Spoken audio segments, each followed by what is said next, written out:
His canyon walls carry my tune. The only one to hear my song are the coyotes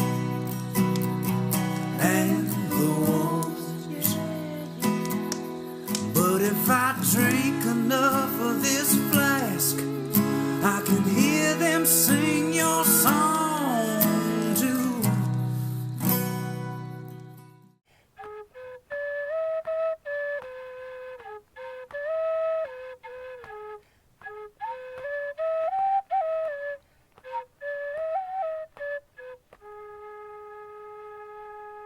Hey, this is Robert Leiterman of the Bluff Creek Project. Here with you today we have Rowdy Kelly, we have Kipp, and we have Dustin Severs. And we're all here. We're going to go check the cameras. It's October 18th. And we're standing at the berm. This is the legendary berm. You used to be able to drive all the way down up until 2010, like in late September. And they put this berm in, and it's all stone. It's pretty high. You cannot drive a truck in here. This is where we park. And this is where we begin on foot. So it's going to be the four of us, and of course Chloe's with us too, our mascot. So we're going to head down the trail towards the film site. And there's a couple spots along the way we're going to stop, because they're points of interest. We'll stop, and each one of us will just kind of coin in and talk about it a little bit. But there's sights to see on your way down. This is where, coincidentally, where Roger and Bob sacrificed a goat in honor of their Bigfoot hunt. That in 1967, pretty much right at this spot. You know, I didn't know that, Kipp. That was great trivia information. You know, Kipp being what? Is it the Bigfoot of the year for this be the 10th year running? At least, if not 11. Yeah. Well, Robert, this is Rowdy. Let's talk about what a berm is. Some Yeah. people might not know what a berm is. Yeah, that's a good point. Berm is a cutout that they do in a road. They probably brought in a backhoe, and they reach out and they scoop out a huge section. So a typical vehicle cannot go over it. It's probably, what would you say, 6 feet to 4 to 6 feet, depending on the slope. Very deep. Yeah, so what Rowdy's talking about is going downhill, it's about close to 6 foot. The backside, we're looking at more like 10 in a big ravine, so there's no way. It's like it's a tank trap. There's no way you're going to get through. It's not how the Forest Service closes roads. So we walked down a trail that I made in 2011 to accommodate for the Finding Bigfoot show. I thought horses were going to come all the way down, so I had to create a trail that a horse could get down. That's right. So I got turned loose here for a day by myself to improve this trail on the way down. And they did not ride horses? The horses basically stopped at the berm, and they got off there, and then they walked down the rest of the way. They being all the Finding Bigfoot crew, and Bob Gimlin, and productions and camera and sound, everybody. Great.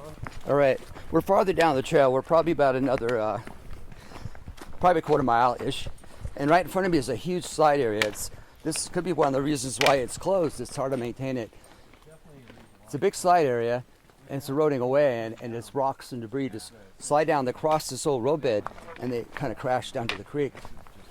This was fairly open just 3 or 4 years ago, but all this new stuff here, so something released way up there. This is going to continue to get Yeah, we'll worse. just start, next time we'll just start cutting a new trail up over here probably, as this fills in. Becomes a good base. Or all this rock here, and all that loose stuff will come in and fill, and then this will create a terrace. It depends on how much more loose material is going to release up there. But as you can see, it's probably, we're looking at 130 feet, 140 feet up, straight up here, where this whole hillside has been releasing over the years. Well, there's a story about this section of the road. Like I mentioned earlier, you used to be able to drive all the way down to the Peter Burns site. But this section here, Craig Woolhater was trying to get by, had a little vehicle trouble, almost slid off the side of this road section here. But that could be one of the reasons why they ended up closing this road section down.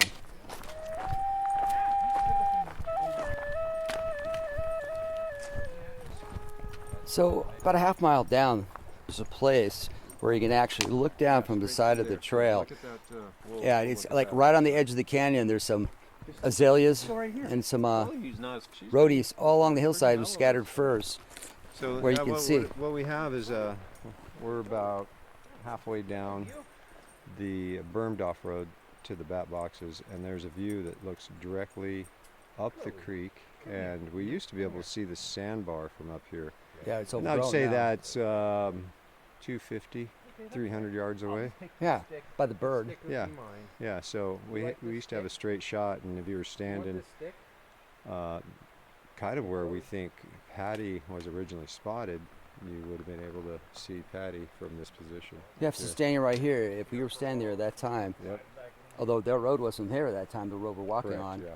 but we should be able to look down and actually see Patty there walking across that edge of that gravel bar, right near DeHenden's X. Right where she started off. Yep. That's pretty cool. Yeah, and we can look onto the rest of the film site just slightly. But 4 years ago now, I think. 4 years ago, we had a good storm, and we had 2 of the big maples crash down and cross and cover basically the whole sandbar or the rock bar that was fairly exposed. And it was one of the bigger exposed sandbars on the Bluff Creek. But Right. now it's hard to see. This next section we're at right now is, this used to be a whole road area here, but when they pretty much put it to bed, they had a culvert that failed, and the creek was just cutting into it and ripping the place apart. So what they did, they ripped the culvert out and they redid the creek bed. So now it's back in its natural channel, and it's a big V crossing. It's got maples growing back in. There's a cool breeze always runs through here. You kind of feel it, kind of out of the sun here a little bit. And we have to cross this creek. So we got to be careful when we're walking through this, because it kind of drops down, crosses the creek, and goes back up the other side. Yeah, so this is when you got to watch this.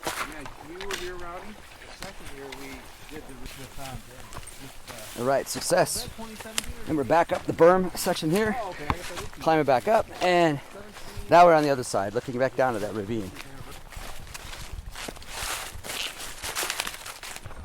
Yeah, this trail is slowly getting overgrown. Used to be a road at one time, and nature's taking it back, just like it did the film site. So we got all these young firs kind of growing up in the middle of the old road, and you got to hit the brush past some of these. And this, one of the jobs we'll have to maybe trim this back and clear it a little bit. You can see it's just starting to get overgrown again, but it is a trail now. Yeah, I'm just past the intersection where we have a camera. We'll check that on our way out. It's usually the last thing we do. But it's a nice little intersection. We got a lot of action here. Mountain lions and bears, most entertaining. It used to be a big open area now. Now it's just like brushes up to our waist, and more alders are growing in, and nature does it. It's just the way it's supposed to happen. Nature takes it all back. But we're just maintaining the foot trail so we can still maintain our access. But it's just part of the adventure. All right, here we are. This is basically the Peter Burns site location, and they used to be able to drive down here, and this is where you parked your vehicles. So Jamie and Tate helped a little bit, of course, but Jamie hauled all this wood stuff down here and reconstructed this picnic table. This wasn't here before, but compliments of the Bluff Creek Project, you now have a picnic table at the bottom of the long downhill, just before you start the actual trail off to your right when you hit the bottom. It's nice, a place to sit, load your pack. As Jamie likes to say, a place he can set his equipment and check the slides. And that's part of the reason why we have this table. He needed a flat surface to operate, and now we have it. Yeah, it's, even though I'm probably not going to use it today, we repositioned the picnic table to get a little bit of sun where it was at. It just wasn't going to get it any winter sun for the next 3, We made 4, it for 5 whatever months. ignorance existed, placing it in the original location. Right. That's so nice of you. That, just for the record, that was Kipp Morrow again. Kipp, I'm so glad Kipp is with us today. He's keeping our spirits up. We appreciate it. Having the Bigfoot of the Year with us is an honor. I may say so. Well, You were talking about something about sheep back there, or goats. I didn't mean to cut you off, but what was that all about? Well, it's interesting. First of all, I'd like to point out the fact that just out of respect, I am wearing pants today. Yes, I see So- that. I'm glad you are. Yeah, they're they're only short half pants. He's half pants in there. I'm half pants, and just to make sure. So at the very beginning where we came down, it's not talked about a lot, but actually Roger and Bob did a goat sacrifice at the top of where that berm is in honor of the search for the Sasquatch. I see. And so, and I don't think it's also known, but inside their cowboy boots were the actual goat leggings from that goat. So Amazing. yeah, You know, you are so full of trivia information here. I am full of trivial Yeah. information. Kipp, thank you. Not to cut you off, but you're standing next to the bat boxes here. The other day we had a guessing contest as how tall this was. It's a metal post, probably about a hair under, definitely under 3-inch diameter, metal. At the very top are 2 bat boxes. They're pretty dilapidated, but it was put here quite a few years ago. They're also not doing very well. They're not. They're deteriorating. This one has been pulled out of the ground for quite a while. There's a stand next to Rowdy behind him where this larger diameter pipe went over the smaller diameter pipe and kept it in place, but for some reason it is no longer in that position and it's laying against this tree. I tried to move it once, but I'm not that strong, and I don't know how many of us it would take to pick this up and put it back on that stand. And it might be all for naught because It looks like it's a screw end down there. We'd have to make sure this whole end's clean. All kinds of stuff. And it's full of dirt, so Yeah, so that all needs to be cleaned out because this is a coupler. yeah, So we'd have to get it up there and screw it in. that sounds like I we just need wonder a why truck. it came down, if it's stripped from being pushed, or did somebody take it down? Mm-hmm. What's the reasons? I don't know. It just sounds like it's more work for us to put it back up because we don't have the leverage and fulcrums. Overall needs to be replaced. The bat box, not only is it dilapidated, but it's also falling apart. Yeah. And did you miss it was discolored? It's like it's falling apart. And In addition to being dilapidated, it's in disarray. it is. Yeah. And also in really bad condition. So would you say that? bats in it? Would you say that based on your expertise, being big for the year, how many times now? 10, 10, 12, 10? 11. I'm now bowing down to him. It multiple times in a year. Yeah, I'm now bowing down to him because it's such a great honor. So you're suggesting we don't try to break our backs and screw this thing back in the ground for no reason? No, I think we bring younger Bigfooters in here who have Oh, yeah? stronger backs. Tate. Yeah, I think Tate. Tater Tot probably. Camera down. We'll encourage him with a nice beverage in our hands. He could do this, and then he could probably, if he felt good about it, Yeah. he could probably place The picnic know, table back. When well, that's, or that, or Into this maybe summer a- position. This is the winter position. Yeah. Summer position. maybe he would put a fecal pile out here in the middle oh, okay. So you say he to, can tag, to mark his to territory. tag it. Okay. Right. It's like this is a Tater Tot Spot. spot. Yeah, great. Another explanation for the lack of leaves in the film would be, the deciduous trees obviously hug the creek corridor, and maybe those were all taken out. The flood, they were there for a few years. There wasn't as many. That's what I'm saying. Yeah. Maybe they just stripped out all the deciduous trees, and all you had was really the evergreens left. Yeah, I mean, there's a few maples left on the side. Yeah, Obviously, the one maple that's in between the you two can big see trees. you can is Right. one of them. you can see the colors in the background. But Yeah. Yes. And you could tell the difference between the maple, broadleaf maple, and the vine maple. Yeah. It's pretty distinct. And But when this year, it's really interesting. Yeah. Kipp and I were noticing that the leaves didn't turn really well. They still had some chlorophyll in up there. Well, I They're kind of spotty. I think that might have a lot to do with this summer being a bit different with the smoke and everything else. And, yeah, when the leaves die on the tree, they usually hang a little bit longer. But when they change their colors from green to yellow, and then fall off as in fall, That was a pretty It'd be ambitious different. thing to do, to bring that down here. Well, they brought it down here in pieces and then put it together. Right. Yeah. Yeah, it was. I mean, they drug it down. Right? yeah, it was quite a chore. While Jamie was orchestrating this, Rowdy, Ian, and myself, we were over at Scorpion Creek, encouraging him via the radio. Nice. He Yeah. wanted to go, but he didn't quite. Steven's comments about it being sacrilegious to put it down into the site is the only reason we didn't put it at the site, Earlier. which would Oh. be the obvious place to put it. Any kind of It structures would be at nice the to site. spend all our time down there. We can lay our maps down and everything on the table. Well, no guarantee it'll stay there, I guess. Could we take one of Let's those? go. Yeah. It's not very far. My challenge to that, because Jamie wanted to do that, I'm like, okay, make it out of everything that's here. You can't bring any of that in. So make a table out of all the alders that have been cut down, or branches. And I have a really nice plastic Otherwise- folding table that has a handle, and why not take something like that down there and then cover it and only use it when we need to? And it's plastic. Seasonal is always fine if you Yeah. can take it in. That and would out. be, And just pack it out But at the this very kinda end of the shit- season. or leave it and just cover it. Yeah.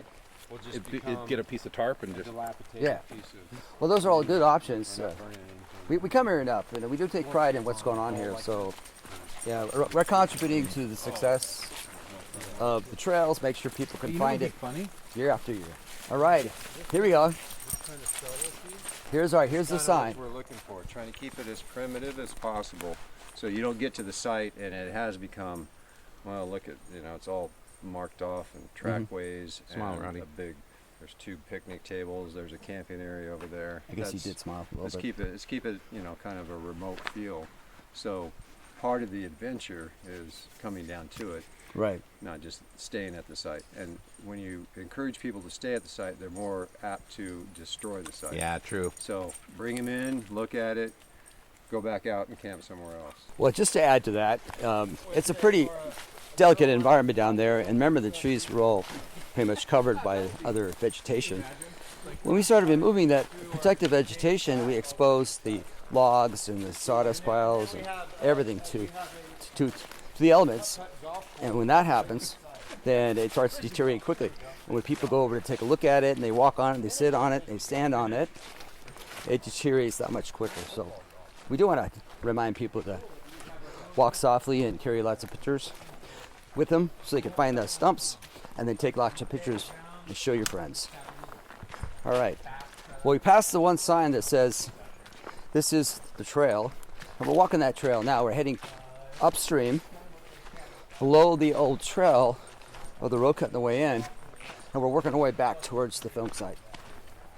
And it's just like the upper sandbar, forested by some young firs, bigger firs, some alders, lots of maples. It's real pretty. It's got fall colors right now, so we're seeing a lot of that. A lot of leaves on the ground. So that's one of the nice things about coming in the fall. It's a little cooler. Still get warm days, but it's pretty. The fall colors, awesome. With the vine maples turn red, big leaf maples turn yellow. We also end up with the dogwoods that turn kind of a nice bright red. And the hazelnuts, they're yellow. They turn yellow. So, and the alders, they just kind of go from green to brown. Not the best fall colors, but it's kind of nice. But it's all kind of built in, and you can smell it. It smells really nice from that rain we had within the last 2 weeks. So we're really looking forward to getting back to the film site. I haven't been back here since July, and it's October, so looking forward to it. It's gonna be good. Yeah, and here's another spot you notice on the way in.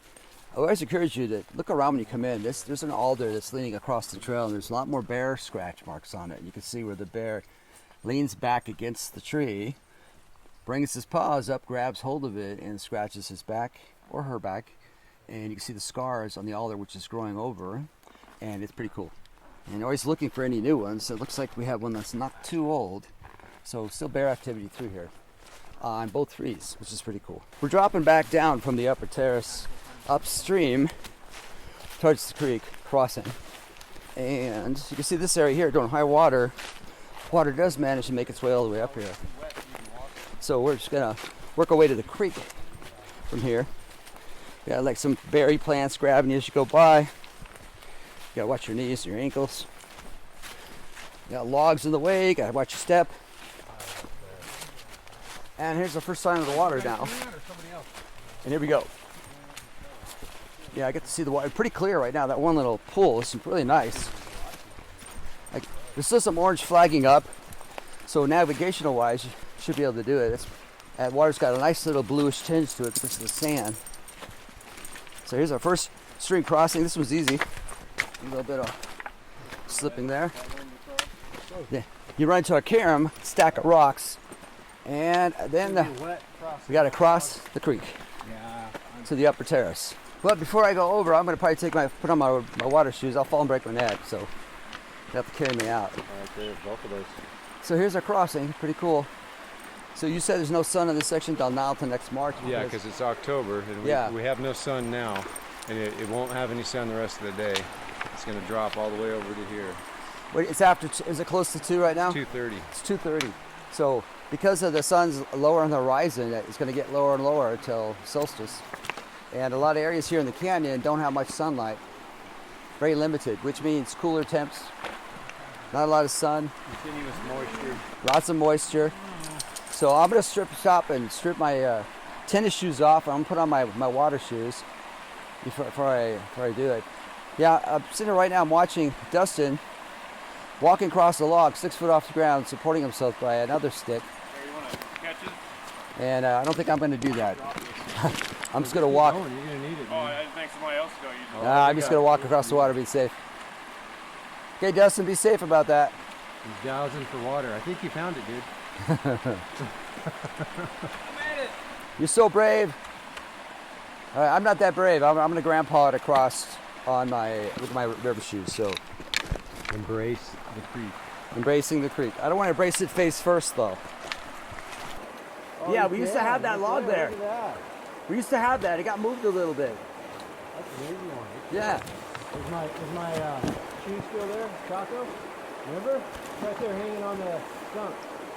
Yeah, we call it Chaco Crossing because Rowdy lost one of his Chaco sandals. And it's still there. Well, he lost one. It's bye-bye. The second one, he just hung it up there as a marker. It's still there. Hasn't disappeared yet. So you have these guys that are taller. I'm 5'8" on a good day, and everybody else is like taller than me, and there's no way I can just step over those things. So off go the shoes. On go my water shoes.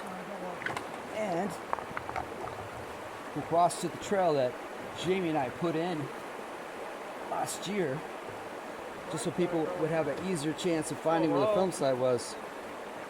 Because after a while, everything kind of looks the same. You can either, from this position, you can keep heading upstream, and eventually you'll see it. Or you can cross here, hit the old trail system, and follow that over uneven terrain and past ferns and the hillside to the edge of the film site. I should just wore my flip-flops all the way down. Yeah, I know. I just switched them out. All right. Shoes exchange. Flip-flops are on. Yeah. Actually, river shoes. It's like the two oldest guys here are taking off their tennis shoes and putting on river shoes to cross. The young guys, like I know. I was like, Dustin, I just walking across the logs sometimes I just like a tightrope walker who was holding a stick in his hand. Youth. Good to be young. Yeah. But then again, if your name is Rowdy Kelly, with really long legs, you just kind of step across sections. Guess the height does have its advantages. All right, here we go.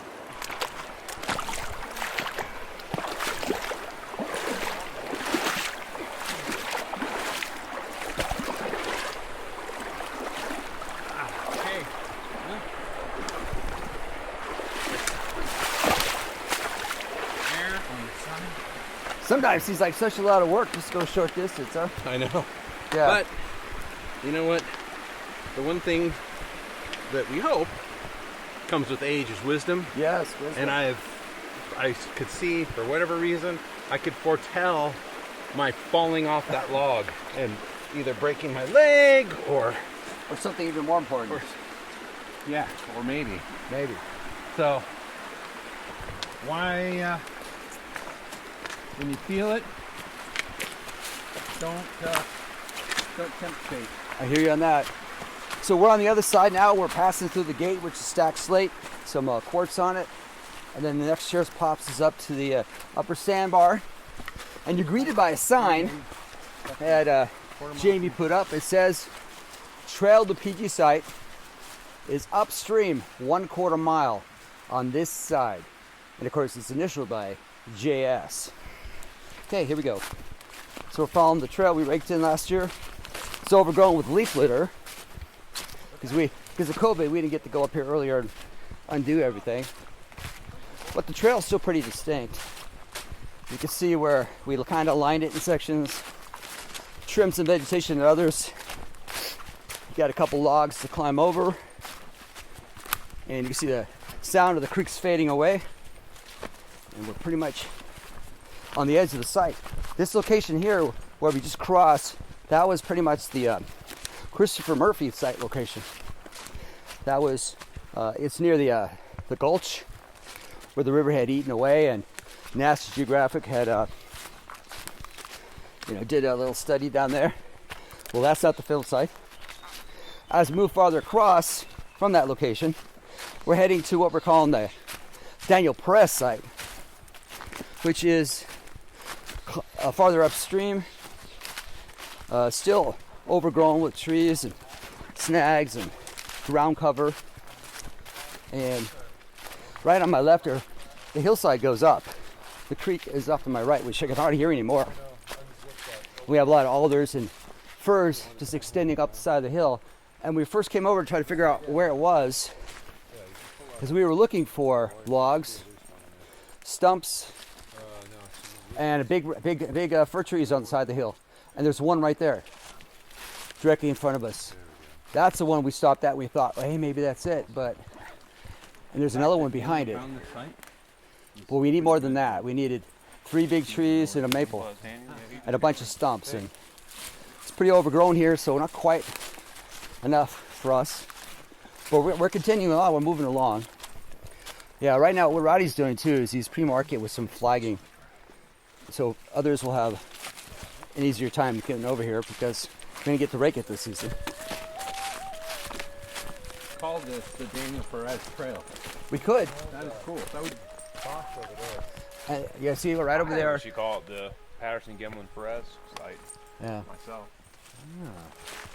I might even go as far as say the Patterson Gimlin PPG. The Perez, put Perez first. PGP. So as we go along here too, travel is much easier than climbing through the creek sometimes, but we still have logs to climb over. They're rotting away, but you can still manage to find the trail system. And we're definitely getting close, real close. And the nice thing too is mountain lion and bear traffic, so keep your eyes open for tracks. Yeah. And there's a lot of sand along the way, at least good. It's really good for tracking, so keep that in mind as you travel. All right, here we are. We are now approaching the site. Off to my right now, you can hear the creek. This is the Hinden's X. This is where we had some tree failures and pulled away from the slope on the inside edge of the upper sandbar. The river does move back and forth and eats that up, the creek.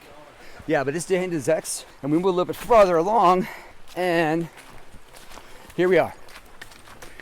Welcome to the PG film site. Hard to believe this was once an open area. Now it's forested, but it's still relatively flat, which is good. We did some measurements on this area, and we figured we still had about, depends on how you interpret the math, 75 to 80% of the film site still intact. The only part that's missing is about 5% along the bowling alley on the east side, and the rest of it's here on the Hinden's X, where nature has the creek go back and forth and eats away at that one turn. But that's pretty cool. All right, we're here.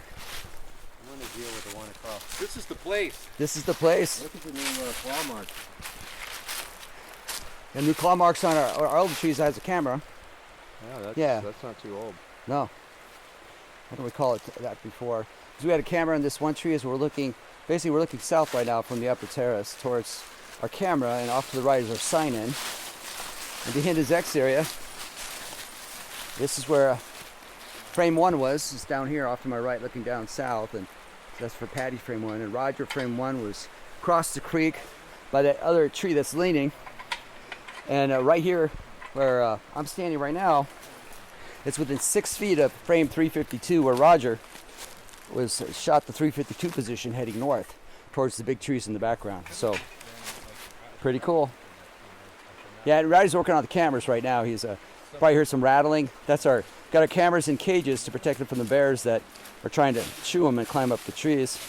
So this time of year we check all the cameras, set all the batteries, and we let this run for anywhere from 6 to 8 months before we can get back in to recheck them. And And checking the footage is like a gold mine. Usually Rowdy ends up doing that. So Rowdy, what's it like checking all that footage? Time consuming. That's my sums it up. It's still exciting. More so just to see the animals after looking at least 3,000 or 4,000 videos over the past few years, probably more than that. I don't remember how many we used to get per year, but somewhere around there. It loses some of its allure, but in turn, as soon as you find something really good on there, it keeps you excited. It's like Christmas. You're like, that's all right. What's more? That's what keeps you going, because never has there been a camera that functioned the whole time.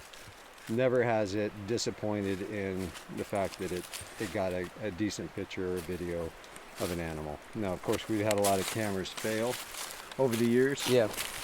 And we've learned a lot as far as camera positions. It's and consistency where, too, right? I mean, huh? It's consistency. You're getting more and more data. Yeah. So. And then the whole age-old. They know what the camera is. It's there. We've got cameras that have been here going on 8 years. Yeah, in 2012.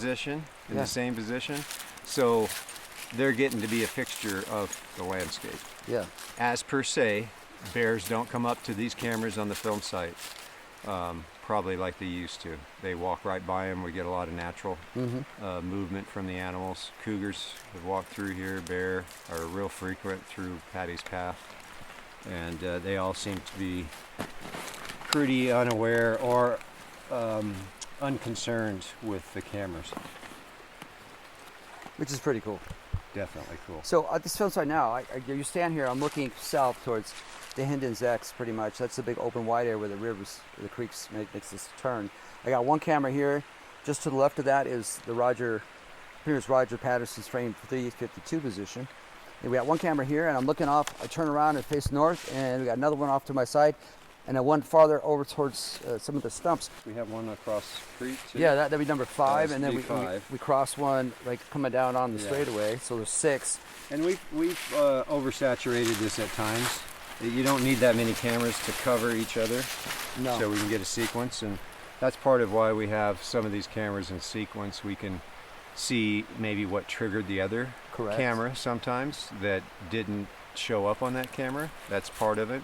And then last year we got a nice sequence of cougars walking through a whole pathway, and their vocalizations and behavior was captured in a longer path than a typical one single game camera setup would get. So we got additional behavior and continuous additional behavior in sequence, which was cool. Which is cool. So you're checking cameras. So what does it consist of all this camera checking that you do? Well, we gotta come in and change batteries. Yeah. With lithium ions, though, they're working for us a whole year. So we'll change these now, and probably 90% of these cameras will be just fine all the way through the winter until we change them next October.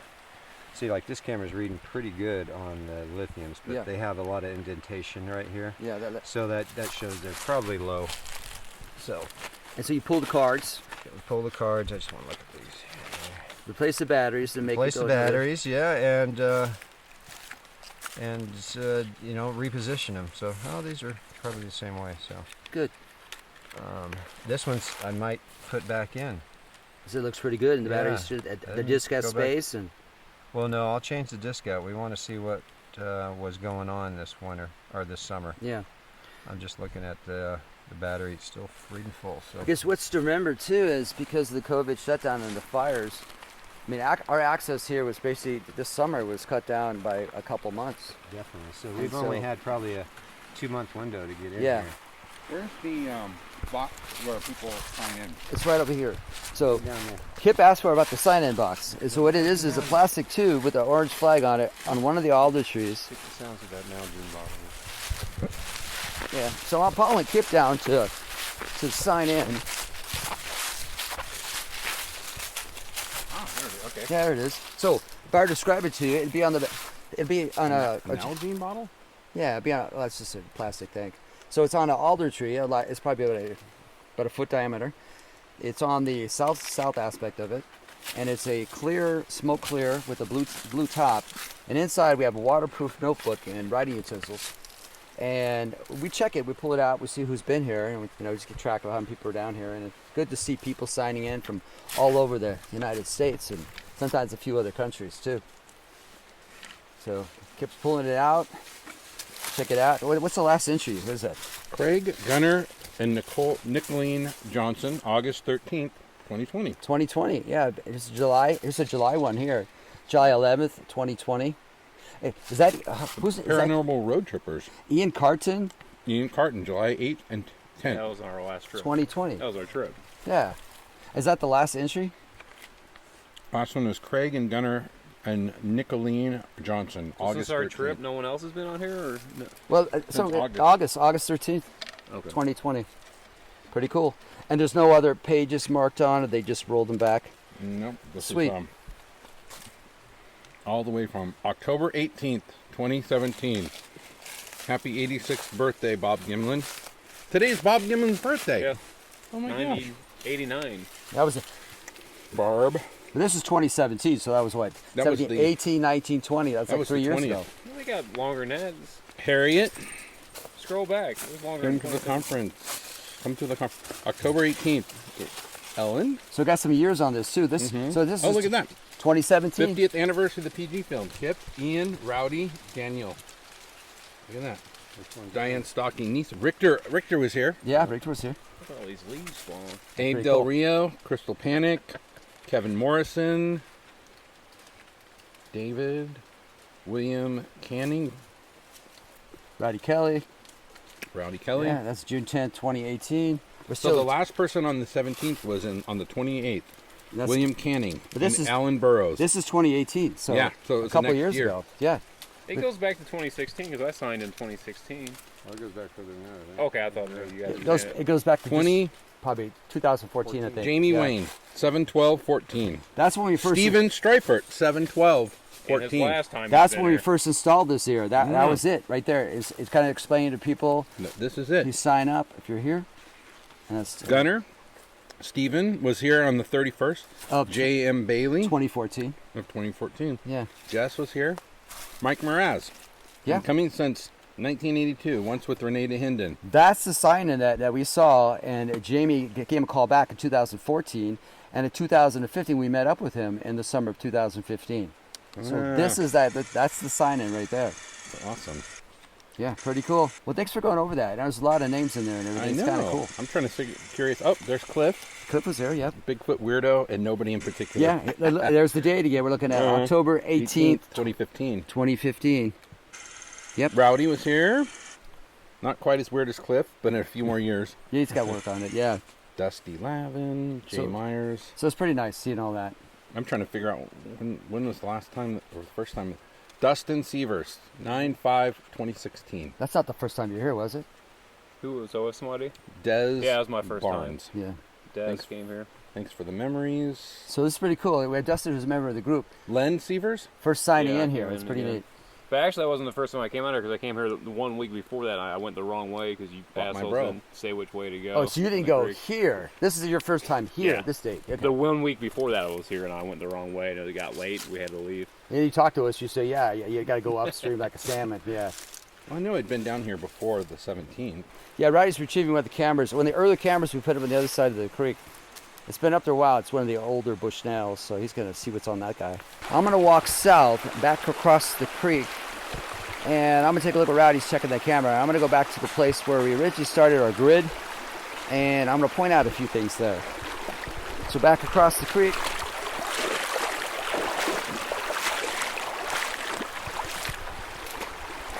This section here has changed so much over time. The creek goes back and forth. Like in 2011, it was closer to the side, the north side, and in 2012, it ended up back on the south side.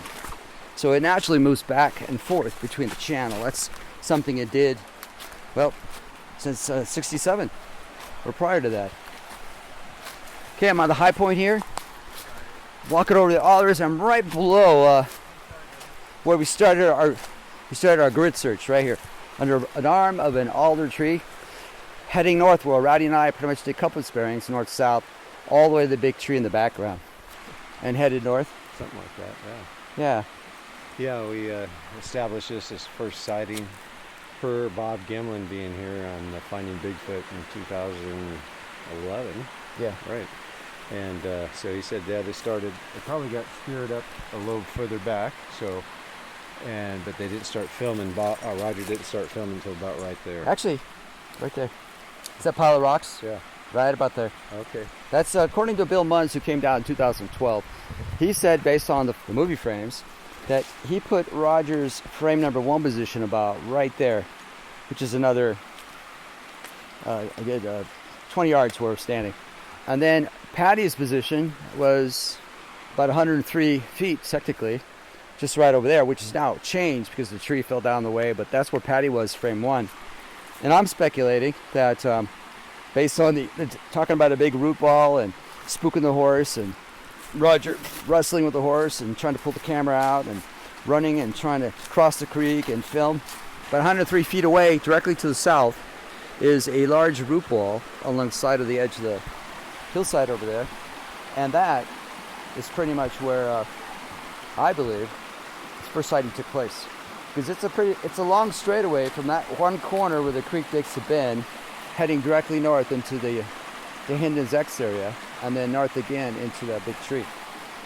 But you never know, looking at it now, it's overgrown with alders, dead debris, there's a bunch of logs and root systems plugging up here.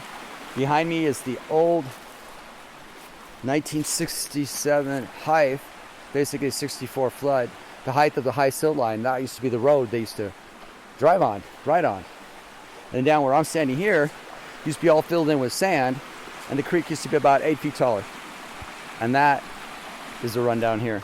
So I'm going to make my way back over towards the actual upper sandbar where the sighting took place, where 352 shot, and that's how we find the site, based on the 352 frame. And of course, DeHinden's aerial photograph from 1971, which is very helpful because you can't see the forest for the trees, and there was an overgrown sandbar. So we can't cut the trees, but we can eliminate them on paper and find the artifacts and log them in on a map like we did. And from that point, we're able to match it. So let's cross back over and we'll walk you north past the stumps and towards the big trees in the background. All right, I am back on the upper sandbar, just north of Roger's 352 position. And I'm going to walk straight, heading north, through what's now a forested upper sandbar, back towards the landmarks that we used to identify it. So, heading north, I'll describe it as we go. Just to the right is a bunch of organic material. You can tell there's stumps, logs, and other debris. Moss is growing on them. You can tell some of you can barely identify them as logs.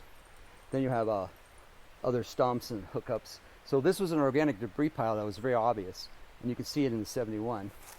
But it's right on our right of our survey, north-south axis where we started. You move away from the sound of the creek, and you're passing through a clearing area.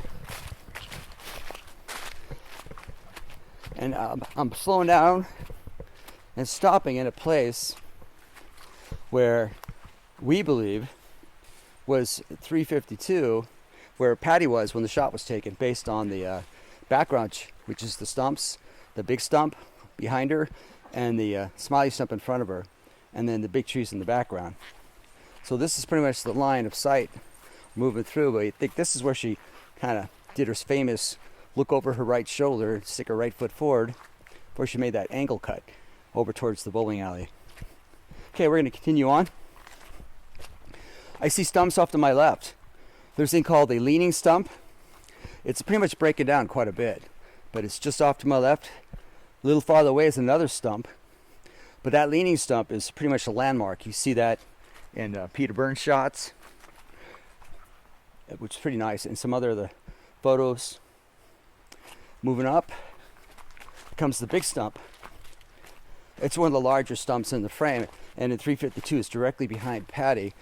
You can see it, And just off from that stump are a few more stumps, a cluster of stumps, which show up in the 71 day-hidden overview. And they're still there, but they're rotting back. Okay, walking around that one, I'm heading past another stump. And this is the classic. This is the smiley stump. We call it that because, well, it's 40 inches tall, about 20 inches wide. And it had a deformity on it, which basically means when it was alive, it was damaged. It started healing itself with the curing the bark by growing over it, and then they cut it down. And so that shows up with the not so focused shots of what looks like a smiley face. So that is what we call it. Well, this is a pretty crucial spot because in 352, when Roger is looking up and he squeezed that shot off, and you're looking past it, that stump, the smiley stump, lines up directly with the snag, or Bill Munn's called the pull cue. That's in a straight line. So that tells you directly in a straight line south where Roger was standing at the time. So very crucial. We first came here, we couldn't even see this. It was all covered with brush and everything else. And we found the logs near it off to the right, the log complex. And that showed up in the 71. But that was more exposed than this stump here. But eventually we found this one and got back online here. So from this position, I'm looking north now, because some of the lower branches have been trimmed and area cleared out a little bit. I can see the big tree. And it's a big tree.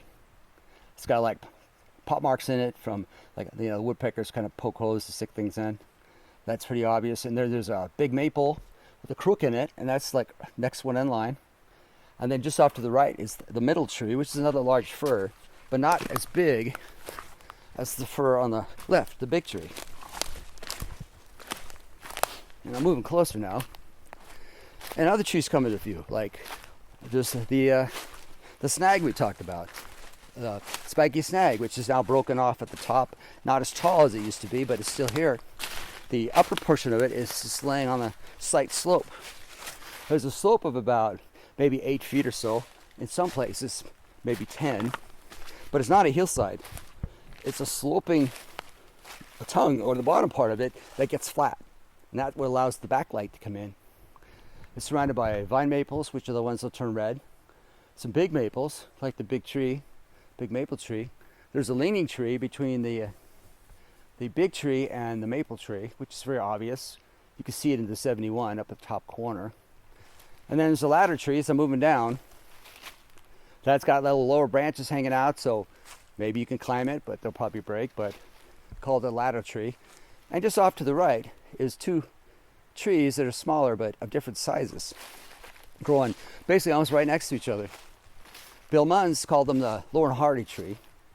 Slapstick comedy from the 20s, 30s.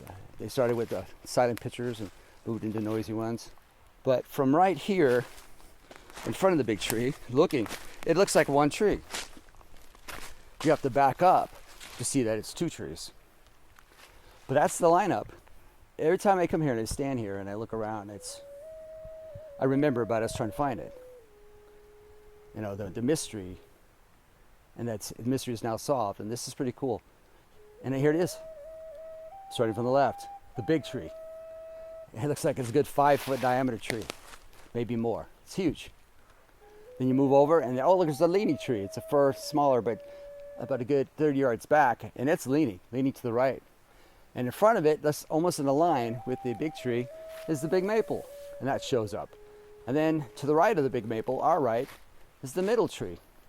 It's not as big as the big tree, and it's smaller than the ladder tree, but it's still a good-sized tree, about 2.5 diameter. Then you move along, and then to the right, and then you have the snag, the spiky snag. That's not as tall anymore, but it's there. And then you move a little bit more to the right, and you have the ladder tree, as I mentioned, with the lower branches sticking out like rungs on a ladder. And then a little more to the right, there it is, Laurel and Hardy tree, the fat one and the skinny one. And you keep going to the right, you run into the bowling alley, and that's the backlighting you see in some of the older shots. Like right now, I can see some lighting in the background because I'm standing pretty much directly in front of it. I'm like about a good 20 yards away. Now I turn around back, I see Kipp making his way out this way, walking with Dustin, and Rowdy's checking the cameras. And it's a lot more clear now that we've been working on it, keeping the view shed open. But there you have it. It's pretty cool. And you got to get up here and check this out. If you're into it, the history of this significant event that took place on October 20th, 1967, it's worth a visit.